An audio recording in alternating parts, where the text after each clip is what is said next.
here? Well, I mean, we've done 4 story trailers during the fall where we presented each character and where we're just showcasing a bit of that grittiness. And we've tried to really stay true to the original darkness and the original mood of Robert Kirkman's universe. And I think we're really onto something, right? Because we hear people screaming as they're playing. And, you know, something that is so cool about The Walking Dead is that when shit hits the fan, it goes dark really fast, right? So you have people dying, you have to help your friends, etc. And without spoiling too much about the story in the game, yeah, there's definitely going to be things that happen, you know. So you're going to meet friends and enemies. Are there choices in the game? There's always choices. There's always choices in video games, you know. And especially in a cooperative game, there's always a choice. Do I go for my friend who's lying there, getting eaten by 4 walkers, or do I leave? You know, that's always the kind of choice you got to do in this type of game, anyway. Yeah. Now, when you say co-op, is it local, online? Online, yeah. Okay. It's fully online, yeah. So the game is a 4-player co-op game, but of course you can play by yourself if you want to. You can play 2 people if you want to be like a ragtag, you know, duo, taking on the walkers yourselves. And that we're probably going to have people do that, you know, because in a post-apocalyptic setting, everyone has their own idea how to best survive.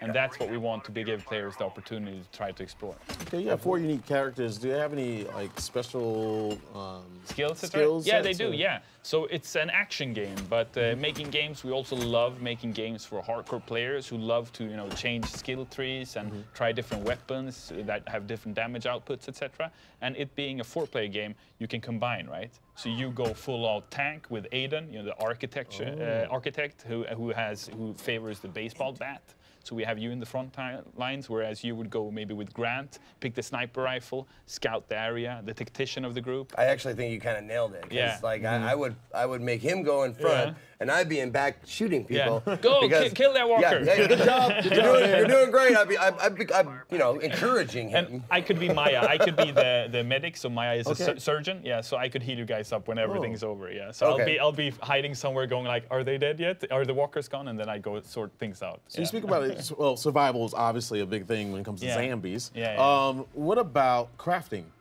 Crafting is a big part of the game as well, yeah. So as you walk into Washington, D.C., you're going to have to find gadget pieces, scrap metals, etc. And these are then used to create different things, everything from the weapons that you use, throwables, etc., to other things that you need in the camp, etc. Yeah.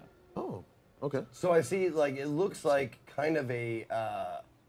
the melee weapon that you have out, or that they had out, was like a cobbled together, something like that, so you can like make weird combinations of stuff. Yeah, well, I mean, the game is set in a post-apocalyptic setting, so nothing's working as it should, right? Cars, you know, they just stand still. Nobody's driving them, and by the way, you have to stay away from car alarms in the cars, you know, because if you beat a walker and they touch a car, it might start making noises, and you don't want to make noises in Washington, D.C. with a ton of walkers around you, right? Because any noise you make, the walkers will hear, so they will try to get closer to you, right? And if you start firing weapons, like a shotgun, like a sniper rifle, the walkers will be attracted to that area. Absolutely. So, and because it's humans you're fighting again as well, it becomes this three-way thing where you and the bandits are fighting, but suddenly the walkers just arrive from nowhere, and there's a horde of them, you know. So the bandits have to take care of them, but you have to also, right? So there's a really cool gameplay mechanic there going on. Well, and that's been one of the themes of The Walking Dead since the very beginning. It's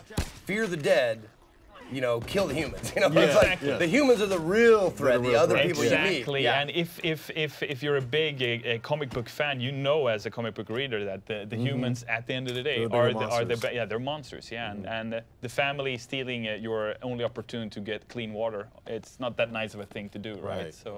Yeah. So can you give us an idea of the scope of the world? Because Walking Dead, you see the big shots that you do in the TV show, and even in the comic, you know, the atmosphere sets the mood. Can you start with the environment? Is it open world, or is it semi-open world? It's a mission-based structure, right? Because we have a clear idea of what we want to tell for launch, and after launch, when the game is out on November 6th, we want to see how everyone enjoys the story, the gameplay and everything, what kinds of weapons people do like, what kind of enemies they like to kill, etc. And based on that, we're going to do something we call like a lifeline for the game. So with Payday, the bank robbery game we made, we still work on it 5 years down the line. And the reason is we care. You know, we built the game, we built a world that we want players to continue experiencing. So it's less of like a movie, if you will, and more of like a TV show approach, where we just continue post-launch and just continue to add stuff.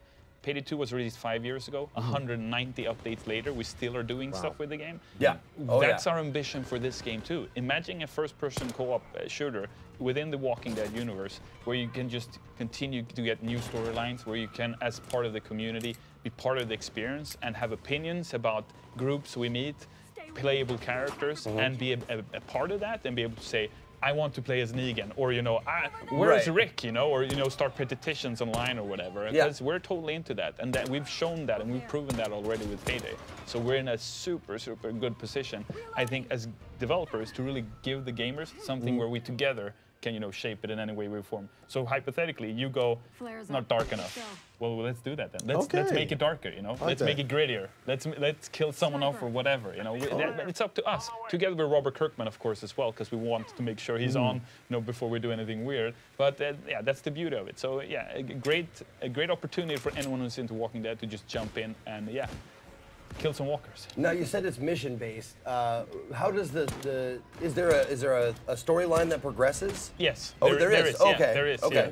Because one of the things that are so good with the Walking Dead universe is the story and the storyline of the group. Absolutely. The storyline of the group that you're following and what happens with that group.